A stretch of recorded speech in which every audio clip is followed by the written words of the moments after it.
Hello student, स्वागत है आप सभी का साइंस एंड फन 9-10 के यूट्यूब चैनल पे, जहां हम टीचर्स आपको दिल और दिमाग दोनों से पढ़ाते हैं। तो आज के सेशन में मैं लेके आई हूं आपके लिए top 50 questions of complete history. पूरी हिस्ट्री को इसमें हम रिवाइज करेंगे और एमसीक्यू क्वेश्चंस करेंगे हम।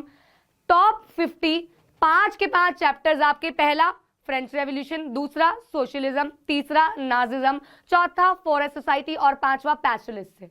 तो 50 क्वेश्चन, 10 क्वेश्चन पर चैप्टर से हमने यहाँ पे उठाए हैं। लेकिन इस वीडियो को शुरू करने से पहले एक रूल है, और वो रूल ये है कि आपको अपनी कॉपी और पेन लेके साथ बैठना है और साथ साथ अपने क्वेश्चंस के आंसर्स करने हैं और उसको साथ ही साथ चेक भी करना है। तो बेसिकली ये एक वीडियो आपको रिवीजन कराने के लिए भी और साथ ही साथ आपका एक सेल्फ इवैल्यूएशन टेस्ट लेने के लिए भी है। तो यहाँ पे 50 में से आप अपने आप को मार्क्स देंगे और एंड में इस वीडियो के खत्म होने के बाद आप कमेंट्स में अपने मार्क्स लिखेंगे कि 50 में से आपने कितने स्कोर किए इन क्वेश्चंस में, कितने आपके सही हुए और कितने आपके गलत हुए, और जो भी आपका गलत होगा उसमें आपको सीखना है। तो हम पहले क्वेश्चन को डिस्कस करेंगे, उसकी कहानी की बात करेंगे, एक मिनट में आपको दूंगी उसका आंसर लिखने के लिए, और फिर हम उसके आंसर्स को डिस्कस करेंगे। ठीक है बेटा, तो शुरू करते हैं अपने सेशन को। सबसे पहला क्वेश्चन आएगा फ्रेंच रेवोल्यूशन चैप्टर से। तो पहला क्वेश्चन है, Why did Louis XVI call for a meeting of State General? तो लुइस 16 जी ने मीटिंग बुलाई थी 1789 में, याद है आप लोगों को? तो उस मीटिंग को क्यों बुलाया गया था? ऑप्शंस है, he wanted to discuss the administrative strategies, he wanted to nominate his son to be the next king, he wanted to increase the taxes, या he wanted to discuss the strategies of the war। आप answer लिख दीजिए।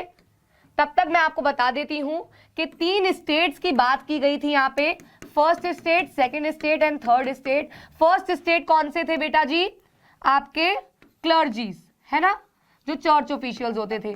Second state में आपके आते थे nobles,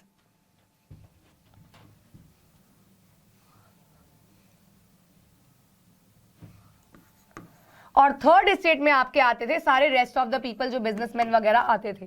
तो इन तीनों को क्यों बुलाया गया था? क्या उनसे हमें स्ट्रैटेजीज डिस्कस करनी थी? क्या अपने बेटे को राजा बनाना था? कि टैक्सेस इंक्रीज करने थे? या क्या वॉर की स्ट्रैटेजीज बनानी थी? तो आई होप आप सबने आंसर लिख दिया होगा, और आंसर इसका सही है, he wanted to increase the taxes. तो ये इसका सही जवाब है। अगर आपका एक क्वेश्चन का आंसर सही था तो उस पर 1 मार्क दे दीजिए। साथ साथ आप कमेंट भी कर सकते हो, लेकिन ये लाइव चैट होगी, ये प्रीमियर हो रही है वीडियो, तो कमेंट्स पे अगर आप आंसर्स लिखेंगे तो ज्यादा समझ आएगा। लाइव चैट को बंद करके कमेंट्स पे आप साथ साथ आंसर लिख सकते हैं।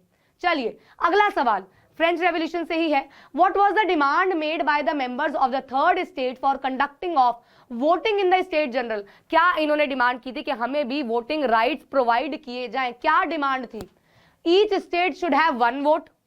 फर्स्ट एंड ये उसी मीटिंग की बात की जा रही है, उसी स्टेट जनरल की मीटिंग की बात की जा रही है। क्या वो चाहते थे कि हर एक स्टेट को 1 वोट मिले, यानी कि क्या फर्स्ट, सेकंड और थर्ड के पास एक वोट हो, यानी कि टोटल 3 वोट्स हो?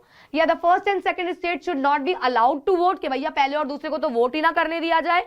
या decision about any proposal in the state general to be taken only by the king, या सिर्फ राजा ही डिसीजन ले ले, या हर एक मेंबर को वोटिंग राइट दिए जाए? तो बता दीजिए क्या थी इनकी डिमांड। मैं आपको बता दूं, इस मीटिंग में 1200 रिप्रेजेंटेटिव्स आए थे, 1200, और अभी कितने पेजेंट्स वगैरह रह गए थे? तो आंसर आपने लिख दिया होगा। क्या है answer? D part is the correct answer. वो लोग ये नहीं चाह रहे थे कि हर एक के पास एक वोट हो, क्योंकि अगर ऐसा होगा तो इन दोनों का वोट मिला के हमेशा ये तो जीत ही जाएंगे, क्योंकि इनको टैक्सेस नहीं देने होते थे, थर्ड वाले रह जाएंगे। तो इसीलिए इन्होंने क्या डिमांड करी कि हर एक इंसान जो वहां बैठा हुआ है वो वोट देगा।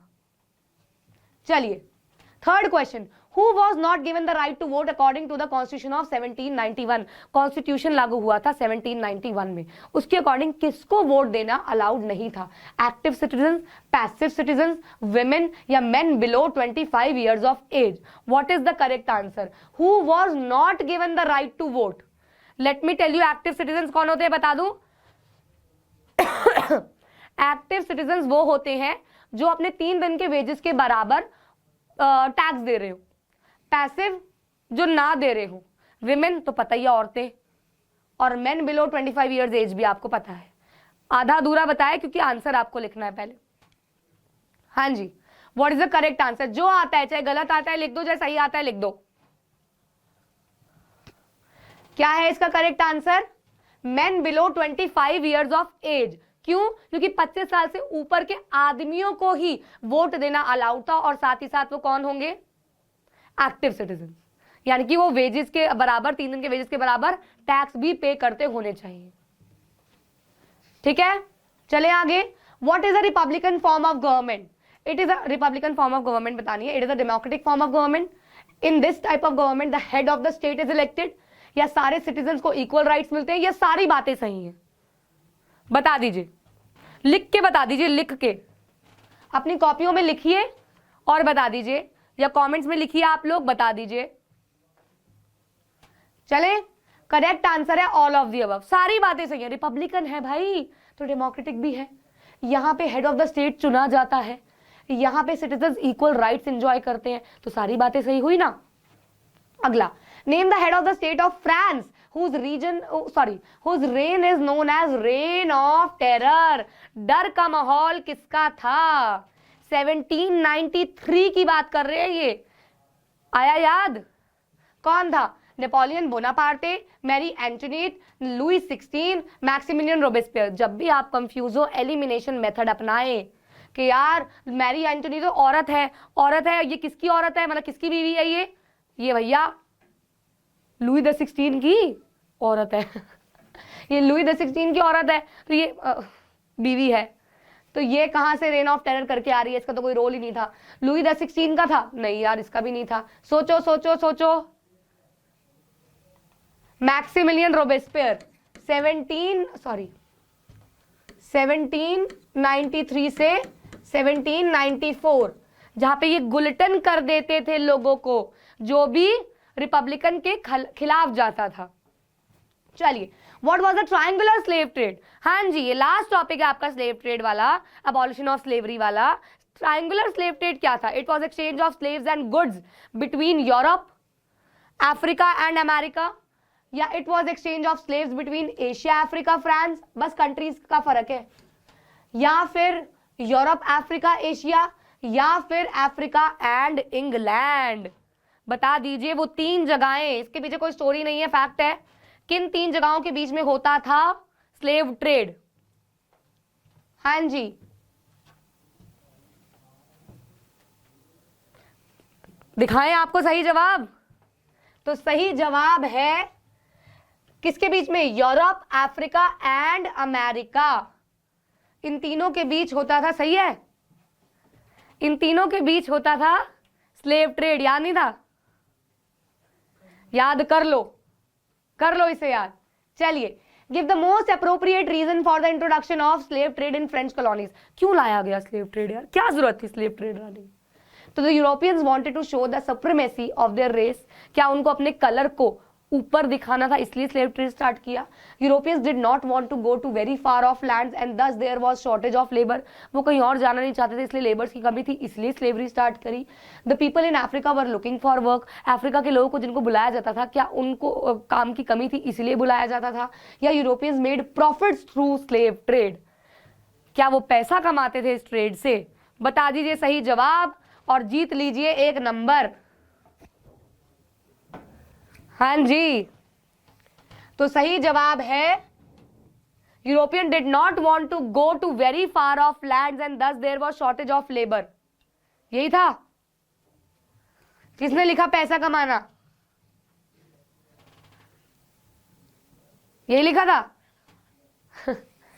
तो क्या था बेटा, यूरोपियन जो थे वो थे बड़े भैया कि हम लोग क्यों जाए, बाहर के लोगों को बुलाया जाए। तो this is the correct answer. Next is which unit of currency discontinue हो गई थी 1794 में? लिवरे, पाउंड, डॉलर या नन ऑफ द अबव? बहुत आसान है, बहुत आसान है ये। कौन सी करेंसी डिसकंटिन्यू हो गई थी? तो सही जवाब, ज्यादा टाइम वेस्ट नहीं करेंगे क्योंकि आप लोगों का सही होगा लिवरे। लिवरे। 9वां सवाल, on what charge was Louis 16 sentence to death? क्यों मार दिया गया था इनको? डिक्टेटर, ब्रूटल था, ट्रेजन वाली वजह से चुराया, या रेकलेस, भाई बहुत ही ज्यादा जुल्म ढाता था? क्या कारण है? याद है क्यों मारा था? भरी सभा में याद करो, ये अपने वॉर के लोन्स को चुकाता कैसे था? क्या सब कुछ खाली किए जा रहा था ये? तो क्या आंसर है? ट्रेजन। क्यों? क्योंकि सारा का सारा खजाना खाली कर चुका था वॉर लोन्स को मिटाने में, फुलफिल करने में। Name the national colours of France after the French revolution, बता दीजिए भाई। Red blue and white, red white and black, red yellow and white, blue white and red. याद करो फ्रेंच का फ्लैग, रॉयल फ्लैग, याद कर लो, बता दो फिर A B C या D। जो ही बच्चे कमेंट्स में आंसर लिख रहे हैं ऐसे लिखिएगा 10th का ये पार्ट, और कमेंट्स में लिखना, लाइव चैट में मत लिखना। हाँ जी, तो करेक्ट आंसर है ब्लू व्हाइट एंड रेड। मेरे को लगाना चाहिए था यहाँ पे फ्लैग यार, रह गया, मेरे को लगाना था, जल्दबाजी में कर दिया। चलो, इसी के साथ 10 क्वेश्चन आपके पहले चैप्टर फ्रेंच रेवोल्यूशन के खत्म होते हैं। आई होप आपको पूरा चैप्टर थोड़ा बहुत याद आ गया होगा। जैकोबिन्स के बारे, अभी देखो ये मत कहना मैम आपने जैकोबिन्स का कुछ नहीं दिया, आपने उसका कुछ नहीं दिया, 10 ही क्वेश्चन लिए हैं। एक और अभी एक और पार्ट आएगा, अभी और पार्ट आएगा, अभी और पार्ट आएगा, बहुत कुछ करने के लिए है। चलिए अगला, नेम द ग्रुप। अब किसका है ये? सोशलिज्म। यहाँ पे बच्चे कंफ्यूज आ जाएंगे। Name the group of philosophers who supported suffragette movement in the 19th century. कौन थे? कंजर्वेटिव्स थे, रेडिकल्स थे या लिबरल्स थे? याद करो कौन कौन थे ये। घूंघट वाली औरत, याद आया? लिबरल्स जो फ्री थे, फ्री, तीनों ही सोसाइटी बदलना चाहते थे लेकिन तीनों की ही सोच अलग अलग थी। सफ्रेगेट मूवमेंट बता दो किसने की थी? कंजर्वेटिव, रेडिकल्स, लिबरल्स या नेशनलिस्ट? तो सही जवाब है रेडिकल्स। रेडिकल्स सही है। क्या लिखा? अबे यार, याद नहीं है अभी ये चैप्टर।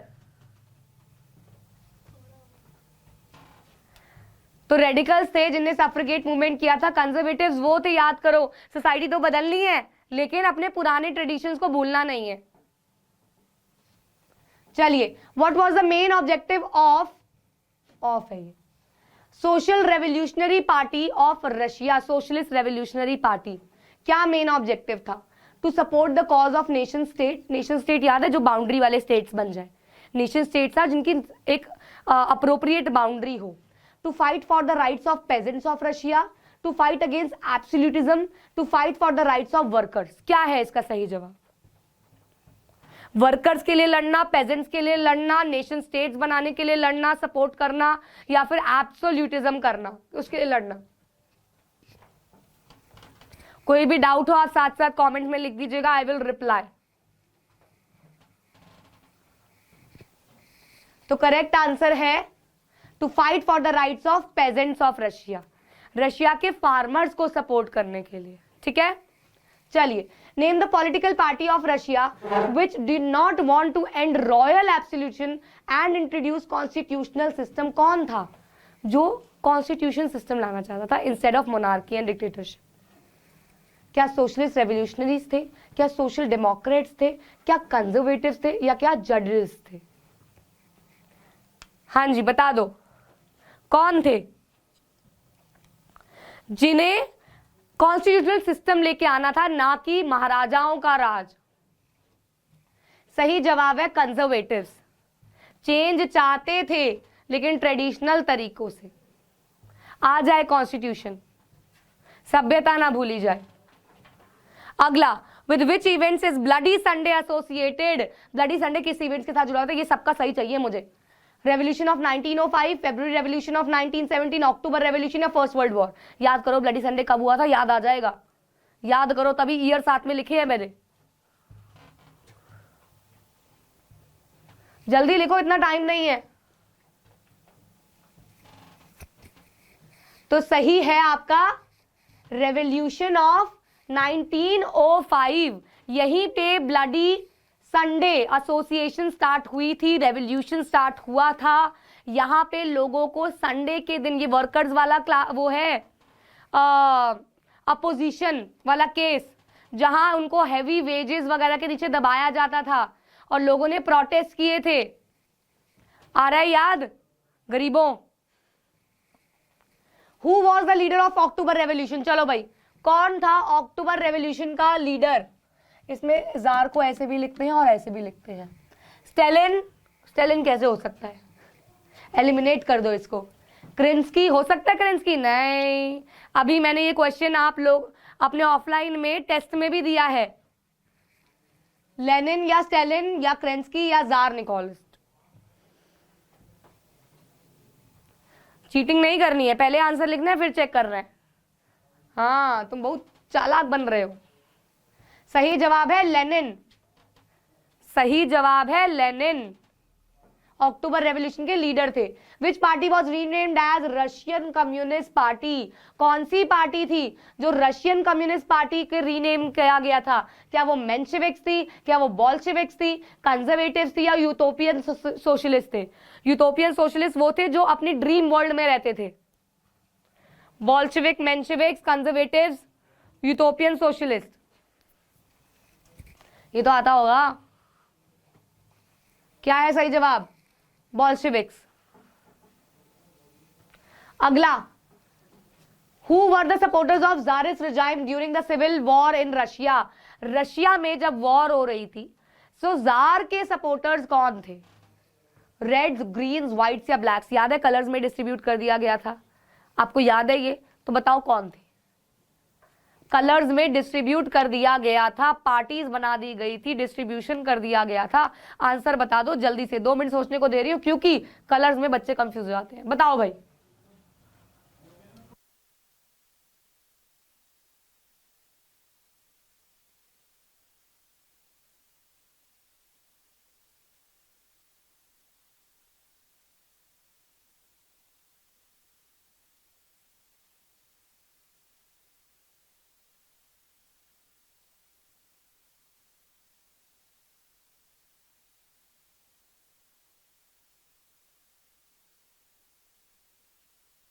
ठीक है, आंसर हो गया लॉक? चलो भाई, तो आंसर है व्हाइट्स। ठीक है, किस किस ने सही किया भाई? खुश हो?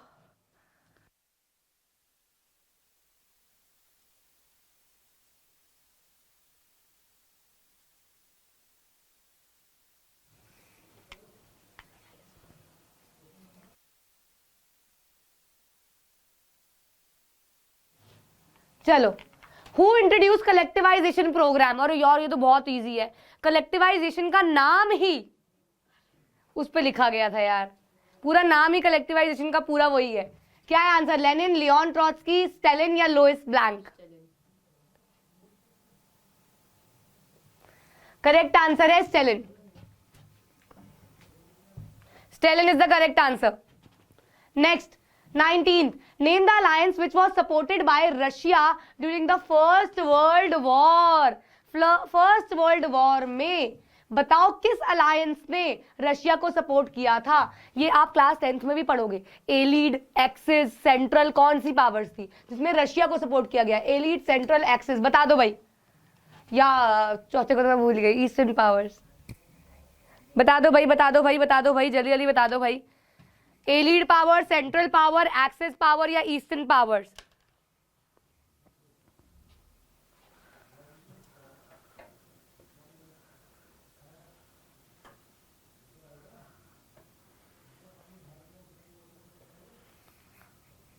अबे यार, सही जवाब है एलीड पावर, क्योंकि यहीं पे इनके साथ थे फ्रांस, ब्रिटेन, रशिया। याद आया? नहीं आया तुम लोग? यहीं पे थे, एलीड पावर्स थी वो। चलिए, which of the following statement is true about the liberals in the 1920th century? They favored state religion, they did not favor freedom of religion, they wanted a nation based on religion, they wanted a nation which tolerated all religions. तो liberals, खुली सोच वाले, बताओ भाई, correct answer बता दो, फटाफट से बता दो।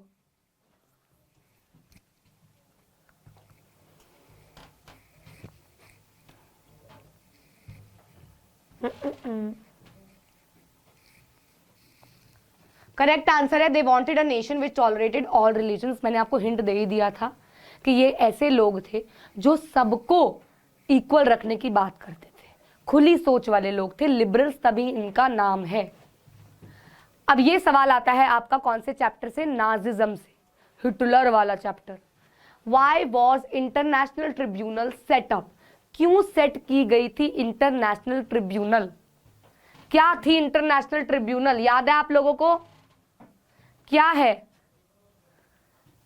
चलो पहले आंसर लिख दो, फिर डिस्कस तो कर ही रहे। इंटरनेशनल ट्रिब्यूनल लिख दो, जल्दी से आंसर लिख दो भाई, जल्दी जल्दी।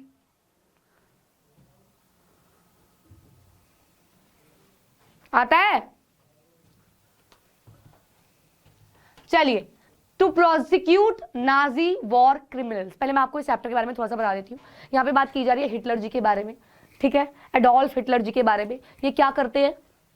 ये बहुत ही निर्दयी एक डिक्टेटर है, not a monarch, he is a dictator. पहले ये किसी आर्मी या आपके वर्ल्ड वॉर में शामिल हुए, बहुत नाम कमाया इन्होंने, फिर इन्होंने अपनी पार्टी बना ली, अपनी पार्टी में इन्होंने नाजी आइडियोलॉजी चलानी शुरू कर दी। He was a very good orator. अब यहाँ पे बात की जा रही है इंटरनेशनल ट्रिब्यूनल के बारे में। अब ये जो बात की जा रही है, यहाँ पे इन्होंने क्या किया था? नाजी वॉर क्रिमिनल्स को प्रोसिक्यूट किया गया था, जो भी इनकी आइडियोलॉजी के खिलाफ जा रहा था। आइडियोलॉजी इनकी क्या थी? रेसिज्म पे बेस्ड थी, आर्यन और ज्यूज वाली। गोरों को रखना है रेस में और ज्यूज को मिटाना है। ये अनडिजायरेबल्स मानते थे, ज्यूज, जिप्सीज, विमेन, हैंडीकैप्ड। ये वो कहते हैं सर्वाइवल ऑफ द फिटेस्ट वाली थ्योरी है ना, उस पर काम करते थे। फिटेस्ट मतलब जो गोरा है, जो सुंदर है, जो अच्छा है, वो फिटेस्ट है इनके लिए।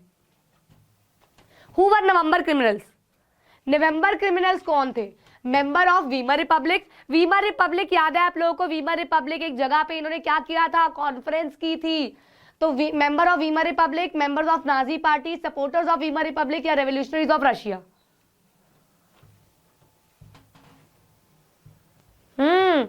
Who were November criminals?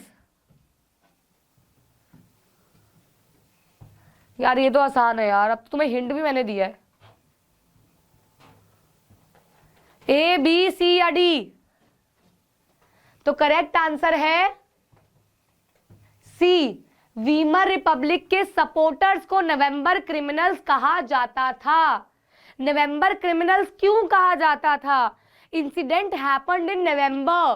They started to revolutionise against Adolf Hitler, Nazi propaganda. चलिए, why did aggression became the main dominant throughout thought after the first world war? क्यों एग्रेशन क्यों? क्योंकि नाजी जो leader हैं वही aggressive है। First world war के बाद क्यों प्रोपेगेंडा एग्रेशन का बन गया था? War propaganda by the media in public life, it was popularised by the middle class of Germany, feeling of deprivation by the working class, propaganda by the Nazi party. मैं आपको मतलब बता दूं इसका स्पेशली, तो यह है वर्किंग क्लास को क्या नीचा दिखाया जाता था? क्या मिडिल क्लास जर्मनी लोग ऐसा कर रहे थे? क्या वॉर का प्रोपेगेंडा बढ़ाने में या कम करने में मीडिया रोल प्ले कर रही थी, या नाजी पार्टी ही सब ये चला रही थी? क्वेश्चन समझ में आ गया? Why did एग्रेशन समझते हो? गुस्सा become the main dominant through thought after the first world war. First world war के बाद गुस्सा ही क्यों एक मेन एलिमेंट बन गया?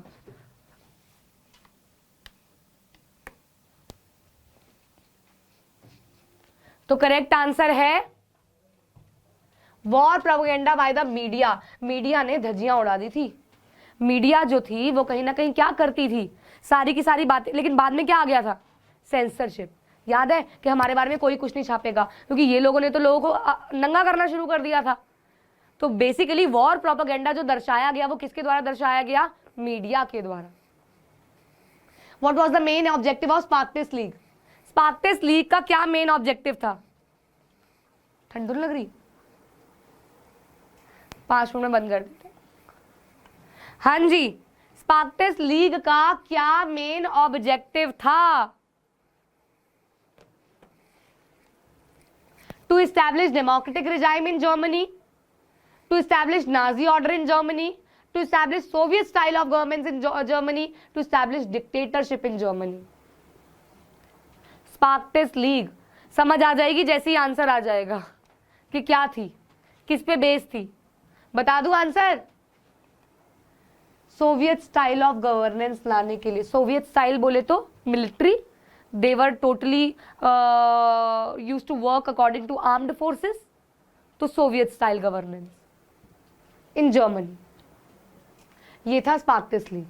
Next is name the country which help Germany during the crisis of hyper inflation. Hyper inflation was a condition जहां price of goods जो थे वो काफी बढ़ गए थे। तो बताओ कहाँ हुआ था ये? ऑस्ट्रिया हंगेरी, जापान, यूएसए या इटली? कहाँ हुआ था ये हाइपर इन्फ्लेशन, जिसने जर्मनी को क्राइसिस में हेल्प किया? जर्मनी में जब हाइपर इन्फ्लेशन हुआ, सॉरी, तो किस कंट्री ने उनको हेल्प किया? This is the question. जब हाइपर इन्फ्लेशन की सिचुएशन आई तो किस कंट्री ने हेल्प किया? जर्मनी को। तो करेक्ट आंसर क्या है बच्चों? यूएसए। यूएसए ने हेल्प किया। यूएसए ने तो बहुत लोगों को हेल्प किया, डेटर थे ये दुनिया में सबसे बड़े। पढ़ोगे आप क्लास 10th में ग्लोबल वर्ल्ड चैप्टर में, ये डेटर थे, पूरी दुनिया को लोन प्रोवाइड करते थे एक टाइम पे, लेकिन बाद में जाके बेचारे क्रेडिटर बन गए थे क्योंकि लॉस हो गया था, वॉल स्ट्रीट क्रैश हो गया था यूएसए में। Name the countries which signed tripartite act. नाम सुना सुना लग रहा है। 3 लोगों ने ये पैक्ट साइन किया था। किस किसने? Germany, Russia, Turkey, Germany, Austria Hungary, Italy, Germany, Italy and Japan, England, France and USA. किसने किया था ये pact sign? Tripartite act. Pact, sorry, pact का मतलब होता है कॉन्ट्रैक्ट।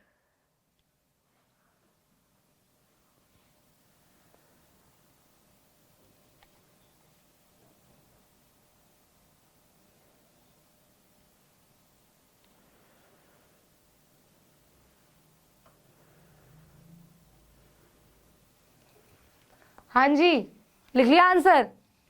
तो कहां हुआ था आपको ये याद है? ये पैक्ट, इसको हम बर्लिन पैक्ट भी कहते हैं क्योंकि ये बर्लिन नाम की जगह पे हुआ था। और यहाँ पे इन्होंने क्या किया था? इन्होंने कहा था कि वॉर में इन्वॉल्व होना है या नहीं होना ये डिसाइड किया जाएगा अगर सामने से किसी कंट्री आपको पिन करती है तो करेक्ट आंसर है इसका जर्मनी, इटली एंड जापान ने बर्लिन में ये साइन किया था tripartite act, pact. It was easier to transform the democratic setup of Weimar Republic to dictatorship. क्यों?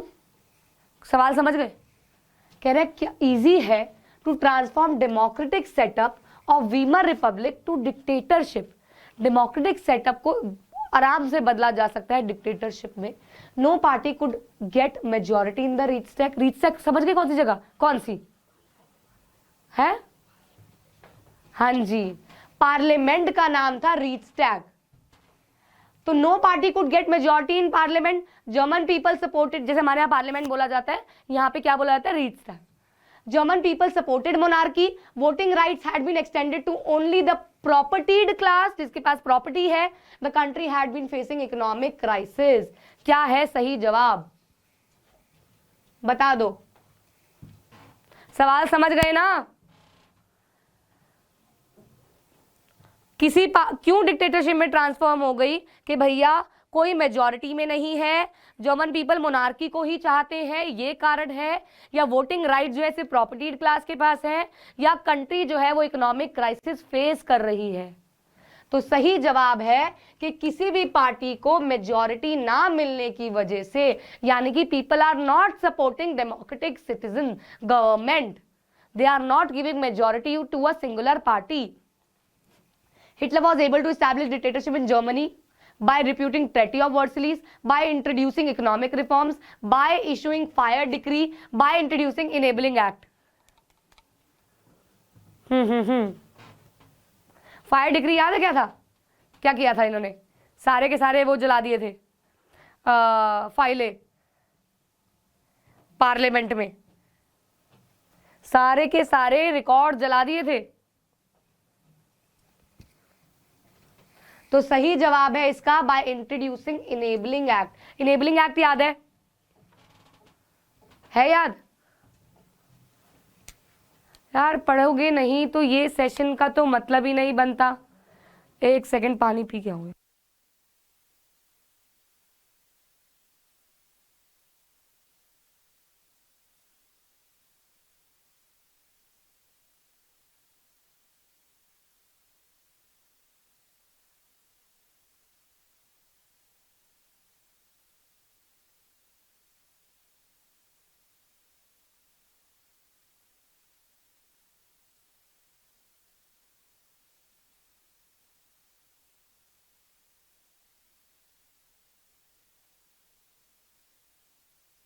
हाँ जी, तो सही आंसर क्या था इसका?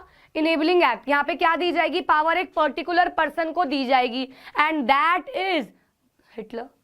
Hitler was the only identity who will rule in Germany. आगे से इसने अपने आप को क्या बना दिया, dictator. Now what is the difference between a monarchy and dictatorship? Dictatorship is basically a person जिसका कोई बैकग्राउंड, कोई राजा महाराजाओं वाला नहीं है, लेकिन मोनार्की में बेसिकली क्या होता है, राजा महाराजाओं वाला होता है, एक डायनेस्टी होती है। जैसे Louis the 16 was the monarch and Hitler was a dictator. Hitler got the support of a country for the following aggressive foreign policy.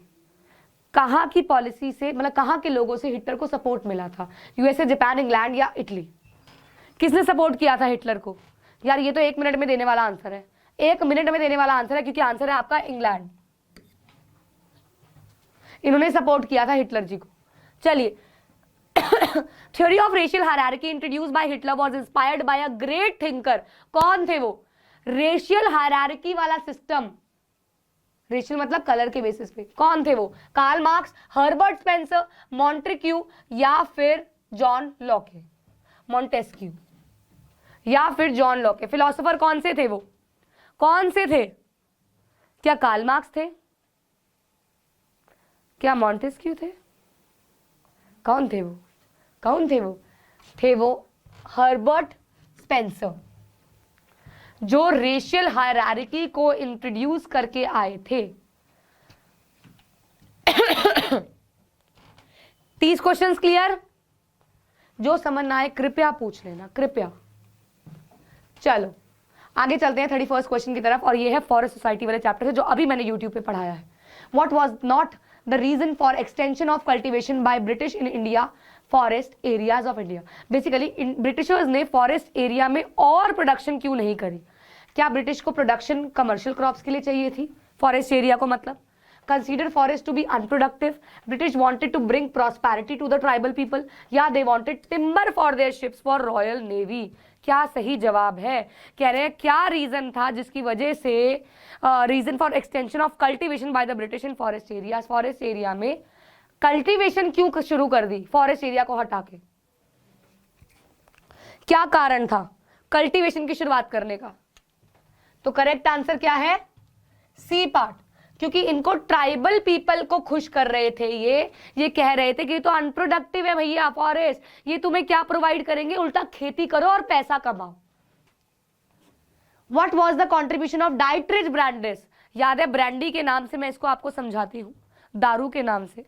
Dietrich Brandis was a German expert जिनको बुलाया गया था क्या करने? फॉरेस्ट को संभालने, कि क्या करें हम आगे, कैसे हम ट्राइबल लोगों को रोके, क्योंकि यहाँ से हम भी फॉरेस्ट को काट रहे हैं टिम्बर के लिए। यहाँ से फॉरेस्ट लोग ट्राइबल लोग अपने सेल्फ कंजम्पशन के लिए, लाइवलीहुड के लिए फॉरेस्ट को काट रहे हैं, तो ऐसे तो भैया इकोलॉजिकल साइकिल हिल जाएगी। तो बुलाया गया डाइट्रिच ब्रैंडिस जी को। तो क्या किया इन्होंने? He introduce scientific forestry, he helped in formulation of Indian forest act in 1865, he banned shifting cultivation, he introduce earth scorch policy.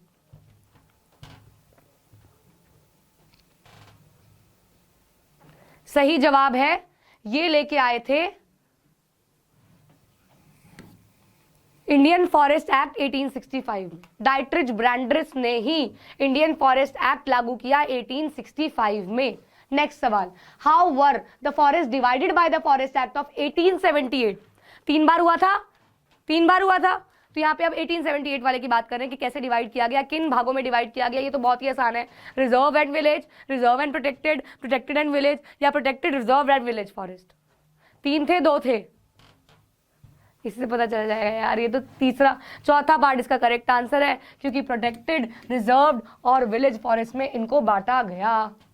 इस पीपीटी में आपको मैंने 2 स्लाइड इसलिए लगाई है ताकि आपको ये नोशंस वगैरह मैं हटा दूंगी, साफ सुथरी पीपीटी मिल जाए जिसमें एक जगह सवाल और दूसरी जगह answer. Why did British ban shifting cultivation? Shifting cultivation ban क्यों कर दी गई? क्या कारण था? पहली बात तो क्या था शिफ्टिंग कल्टीवेशन? एक जगह को क्लियर करके वहां पे आग लगा दो उसकी वीड्स में और उसको छोड़ दो थोड़े टाइम के लिए ताकि वो उसमें न्यूट्रिएंट्स रीगेन कर ले। लेकिन उसको बैन क्यों किया गया था? क्योंकि वो लैंड टैक्स कैलकुलेट नहीं कर पा रहे थे, क्योंकि वो फॉरेस्ट मेंटेन नहीं कर पा रहे थे। They wanted to protect the tribal people for fire, they wanted to punish the people living in the forest. क्या कारण था? ब्रिटिशर्स बड़े तेज थे, वो कुछ तो सोच रहे होंगे, प्रॉफिटेबल। सोचो सोचो, थिंक एंड टेल।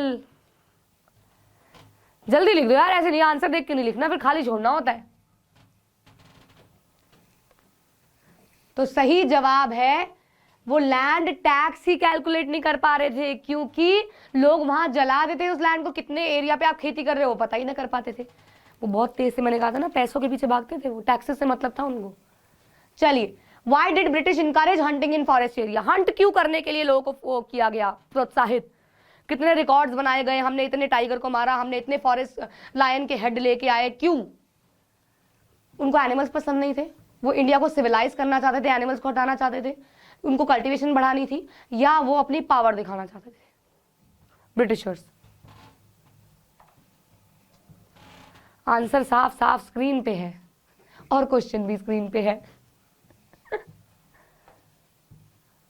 तो सही जवाब है इसका, they wanted to civilise India. वो चाहते थे कि यहाँ पे ये जो स्ट्रे डॉग्स, स्ट्रे एनिमल्स या कोई भी वाइल्ड एनिमल्स है वो हट जाए और इंडिया एक सिविलाइज कंट्री बन जाए। Next is, which was not the alternative occupation adopted by the forest dwellers after the introduction of forest laws by the Britishers? Forest laws लाने के बाद कौन सा alternative occupation है जो forest dwellers यानी कि जो पहले forest पे depend करते थे उन्होंने opt किया? They were employed as workers in factories, they become traders, they become plantation workers, या they became domestic servants? क्या इन्होंने चुना? क्या?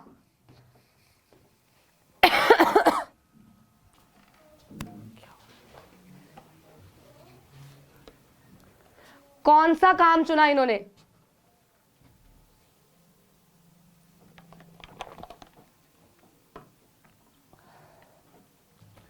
तो देवर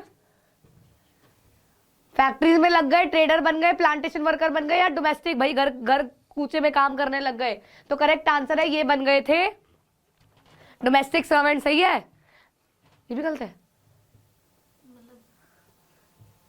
वो लोग यहां काम करने लग गए थे, यही था। Why did Dhruvas of Kangar begin movement against Britishers? क्यों किया था? याद है इनके कम्युनिटी, इन्होंने ब्रिटिशर्स के खिलाफ क्यों प्रोटेस्ट शुरू किए? क्योंकि इन्होंने रिजर्वेशन ऑफ फॉरेस्ट कर दिया था, या ये लोग पुअर थे, या ये लोग इनको फ्री में काम करवाते थे, या ब्रिटिशर्स ने इनके फॉरेस्ट विलेजेस को जला दिया था? क्या कारण था बताइए?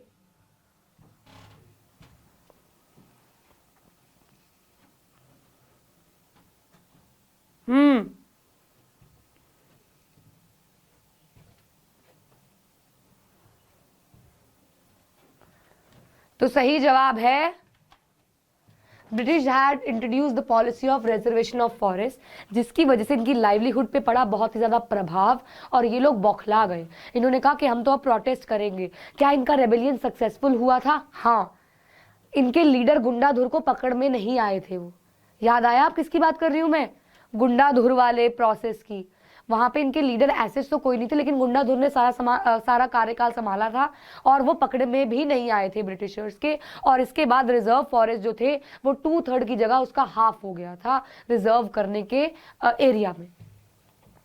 Why did Dutch adopt a scorched earth policy? Scorched earth policy क्यों करी? Scorched earth policy याद करो, मैंने बताया था कि एक लड़की जिसके दो चहेते, दोनों उस लड़की को पाना चाहते हैं और ये लड़की उसकी भी ना हो, तो उसने उस लड़की को ही मार दिया। ये वही वाला प्रोसेस है सारा। To prevent Japanese from using forest resource of Java, to destroy the natural resources of Java, to expand cultivation in Java, to set up factories in Java. जावा वाली का बात कर रहे हैं, इंडोनेशिया वाले प्रोसेस की। बता दो भाई क्या है सही जवाब? आसान है ये तो। To prevent Japanese from using forest resource of Java, कि जापान जब आ रही थी तो डच वालों ने सोचा कि अगर ये जावा का रिसोर्स मेरा ना हुआ तो तेरा भी नहीं होगा, और उन्हें सारा का सारा वैल्यूएबल प्रोडक्ट्स को जला दिया। What new forest management policy has been adopted by the Indian government? Protection of forest by the government, protection of forest by the forest communities, ban on forest entry या scientific forestry? क्या लागू किया इन्होंने? What new forest management policy? मैं बता दूं, scientific बाकी सब तो समझ में आ गया होगा। Scientific forestry में इन्होंने क्या किया था? रोज में सिंगल टाइप के क्रॉप्स उगाने शुरू कर दिए थे, पेड़ उगाने शुरू कर दिए थे वैल्यूएबल चीजों वाले। तो क्या पॉलिसी लेके आए थे ये बता दो भाई। इन्होंने कहा कि बाकी स्पीशीज की हमें नीड नहीं है, हमें तो चाहिए टिम्बर, ओक, हम वही उगाएंगे। साइंटिफिक फॉरेस्ट्री में ऐसा था। तो सही जवाब है protection of the forest by the forest communities. क्या किया गया, सरकार को इन्वॉल्व नहीं किया गया, लोगों ने कहा कि हमें गार्ड्स नहीं चाहिए, हम खुद गार्ड बन के अपने फॉरेस्ट को संभालेंगे। Which one of the following was not responsible for deforestation during the colonial period in India? क्या इनमें से कारण नहीं है डिफॉरेस्टेशन का कॉलोनियल पीरियड में, यानी कि ब्रिटिशर्स टाइम पीरियड में? कौन सा ऐसा कारण है जिसकी वजह से डिफॉरेस्टेशन नहीं हुई? British encouraged the production of commercial crops, British the production of jowar and bajra, British thought that forests were unproduced, disappearance of oak forest in England। इनमें से कौन सा कारण नहीं है डिफॉरेस्टेशन का? बाकी तो है, कौन सा नहीं है?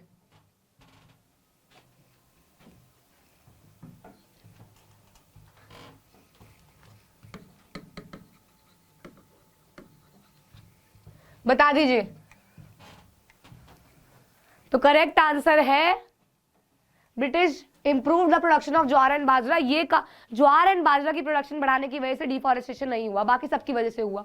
देखो ना, ओक फॉरेस्ट के लिए यहाँ पे आए गए, इंग्लैंड वालों ने यहाँ पे अपनी रिसर्च ग्रुप्स को भेज दिया।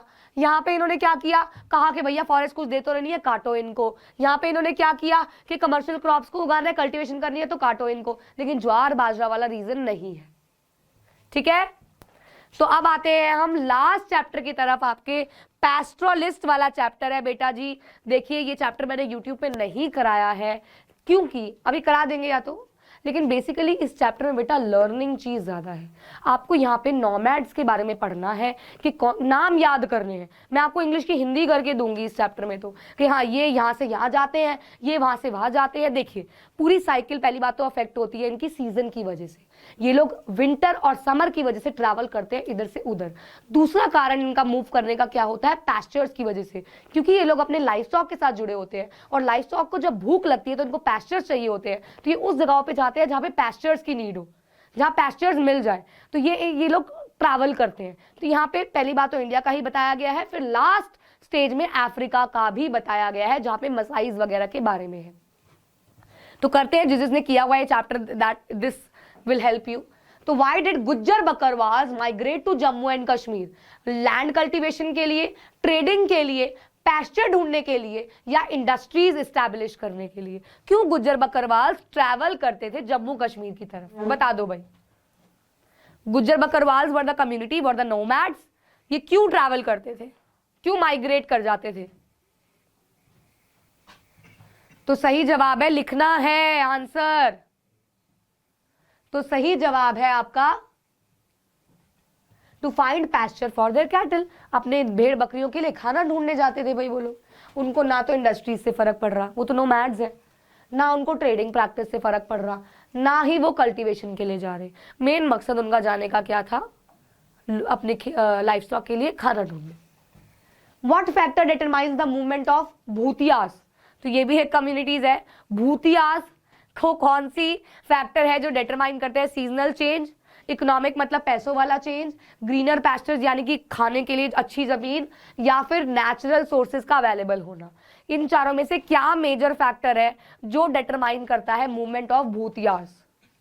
बहुत आसान है, मैंने अभी शुरुआत में ही बताया कि क्या फैक्टर है जिसकी वजह से ये ट्रैवल करते हैं। इस पूरे चैप्टर में बताया है सीजन दर सीजन ये लोग नीचे से ऊपर जा रहे हैं, ऊपर से नीचे आ रहे हैं। याद है कि अगर गर्मी होगी तो ये लोग ऊपर चले जाएंगे भैया हाइट पे, सर्दी होगी तो ये लोग नीचे आ जाएंगे। तो सही जवाब है सीजनल चेंजेस, सीजन के ऊपर ये लोग माइग्रेट करते हैं। Why did the Konkan peasants become Dhangar pastoralist? क्यों बन गए ये फार्मर्स नोमैड्स, क्यों बन गए? The Dhangars would cultivate their land. The Dhangars would provide them bajra.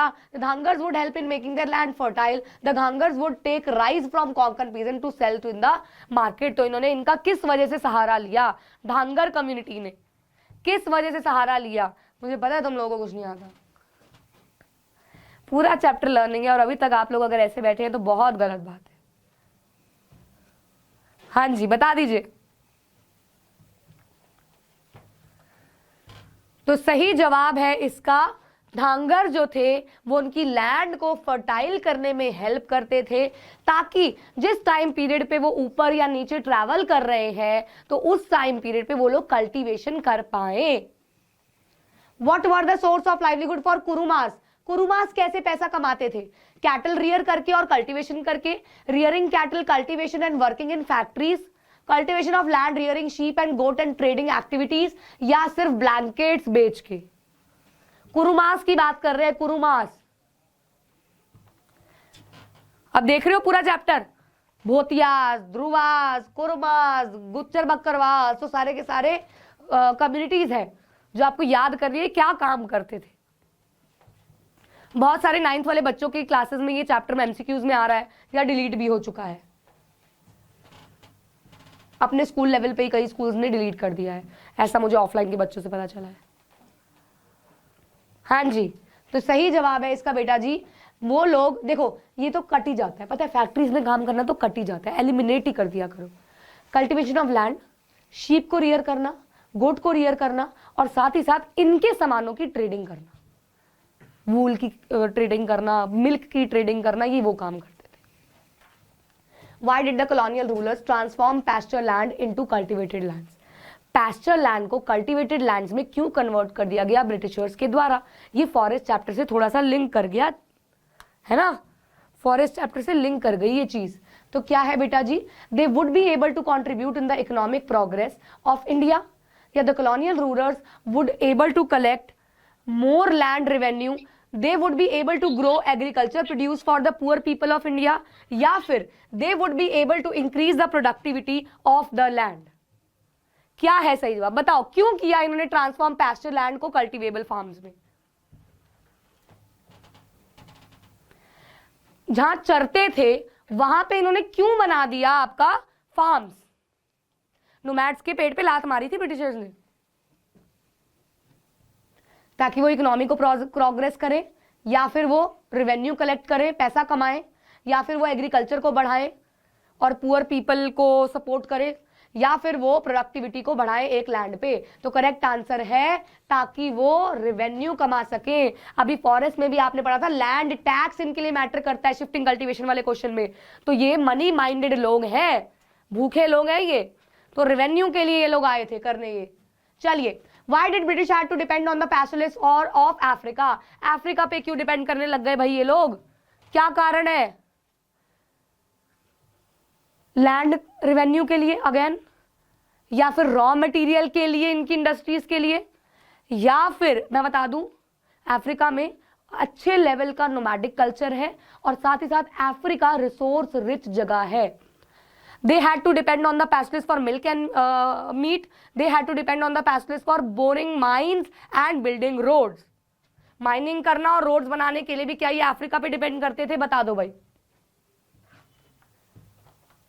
तो सही जवाब है, जल्दी से डाल दो ABCD, गलत बात नहीं करनी, जल्दी जल्दी करना है, सीधा ABCD डालो। चलो, They had to depend on the pastoralists for boring mines and building roads। मैंने अभी बताया, आपको हिंट दिया कि अफ्रीका बहुत रिसोर्स रिच जगह है, तो इसीलिए यूरोपियंस ने तो यहाँ पे आके कब्जा भी किया था। अगेन ये क्लास 10th में बताया गया है, यूरोपियंस ने अफ्रीका पे आके कब्जा किया था। Why did convert pasture land into agriculture land? अब वो सेम सा रिपीट सा ही हो गया ये क्वेश्चन, बात वही है। British could collect timber, British considered pasture land as wastage of resources, British were suspicious of nomadic people. उनको था नोमैडिक पीपल कौन है, पता क्या कहते थे ब्रिटिशर्स? ये नोमैड्स कहां से हमारे सगे होंगे जो एक जगह टिक के रह नहीं सकते, ये तो इधर से उधर भागते रहते हैं, तो ये कहां से हमारे सगे होंगे? तो ये लोग नोमैडिक कम्युनिटी के ही खिलाफ थे। They wanted to feed the population of England. क्या कारण था जिसकी वजह से इन्होंने पैस्चर लैंड को एग्रीकल्चर लैंड में कन्वर्ट किया? क्वेश्चन सेम है, ऑप्शंस अलग है, तो आप बता दो। क्वेश्चन सेम है, ऑप्शंस अलग है, जल्दी बता दो, 3 ही क्वेश्चन बचे हैं बस।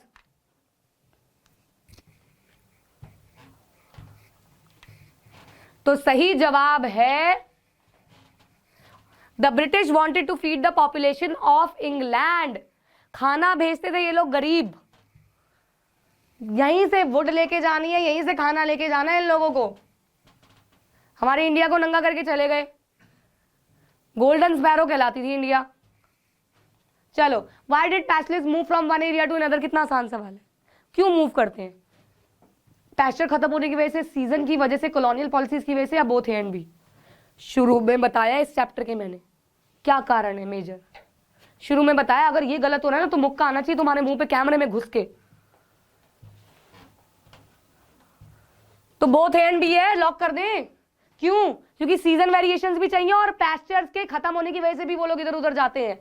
चलो, why did pastoralist lose their cattle, इन्होंने कैटल क्यों चली गई, इनकी खत्म हो गई, नेचुरल डेथ हो गई। देखो पता है असली कारण आपको 9th क्लास में नहीं बताया। Restricted pasture land, adverse climatic conditions या ऑल ऑफ द अबव। बताओ क्यों पैस्टुलिस्ट ने अपनी कैटल को खो दिया, क्या कारण थे? अपने आप ही मर गए, पैस्चर लैंड खत्म कर दी, क्लाइमेटिक कंडीशंस बदल गई, या सारे? तो सही जवाब है रिस्ट्रिक्टेड पैस्चर लैंड। क्यों? नेचुरल डेथ कैसे हो जाएगी? अपने आप हो जाएगी, अपने आप मर गई? नहीं, क्लाइमेटिक कंडीशन एकदम से थोड़ी बदल जाएंगी इंडिया की, जो है वो तो वही रहेंगी। तो रिस्ट्रिक्टेड पैस्चर लैंड, इन्होंने पैस्चर्स लैंड पे कमी ला दी थी। नोमैड्स को ये लोग पसंद नहीं करते थे, तो जिसकी वजह से इनकी कैटल्स भूख के मारे मरने लगी। लास्ट क्वेश्चन है आज के सेशन का। Name the policy introduced by the colonial powers in India to restrict the movement of pastoralist. क्या किया गया जिसकी वजह से पैस्टुलिस्ट इधर से उधर ना जा पाए? याद करो, चैप्टर में तुम लोगों से तो डिस्कस किया हुआ है कि इनका आने जाने पे भी रोक लगा दी गई थी। इनका तो काम ही आने जाने का था, उसी पे रोक लगा दी गई थी। क्या कारण था? Wasteland rules, forest act, criminal tribes act या ग्रेजिंग टैक्स? इनको कुछ नाम दिया गया था। नोमैड्स को बोल दिया गया था कि ये क्रिमिनल ट्राइब है, ये चोरी कर करके भागती है, ऐसा कह दिया गया था इनके बारे में, इसीलिए। और साथ ही साथ लगा दिए थे forest act. Criminal tribe act कुछ नहीं, क्रिमिनल ट्राइब्स तो इनको नाम दे दिया गया था। किनको? नोमैड्स को। लेकिन लगा दिए गए थे फॉरेस्ट एक्ट पे रूल्स, जिसकी वजह से ये इंट्रोड्यूस की गई पॉलिसी, जिसकी वजह से इनका आना जाना हो गया था रिस्ट्रिक्ट। तो इसी के साथ आपके 50 क्वेश्चंस होते हैं खत्म। आज का सेशन होता है खत्म। सबसे पहले तो आपको कमेंट्स में अपने मार्क्स बताने हैं, और कोई भी अगर कहीं पे भी आपको डाउट आया है वो बताना है। मुझे पता है सभी क्लास 9 के बच्चों के एग्जाम शुरू होने वाले हैं and you guys need quick revision, इसलिए वीक में अब 3 बार वीडियो आएगी आपके पास हिस्ट्री की। एक आती थी ना, 3 बार आएगी। और मैं कोशिश, आपने मेरे पॉपुलेशन चैप्टर को, नेचुरल वेजिटेशन को, डेमोक्रेटिक राइट्स को बहुत प्यार दिया है, क्योंकि मैंने वो शॉर्ट एंड क्रिस्प तरीके से आपके लिए बनाया था। तो वैसे ही मैं आप चैप्टर्स भी लेके आऊंगी और साथ ही साथ ऐसे रिवीजन सेशंस भी लेके आऊंगी जहां आपको इंपॉर्टेंट क्वेश्चंस कराए जाएंगे। हिस्ट्री मैंने सबसे पहले उठाई क्योंकि हिस्ट्री में बच्चों को लगा हुआ था डर। आप नेक्स्ट क्या करना चाहते हो वो भी मुझे कॉमेंट्स में बता दो कि मैम ये चैप्टर करा दो या ये सेशन ले आओ, मैं वही लेके आऊँ।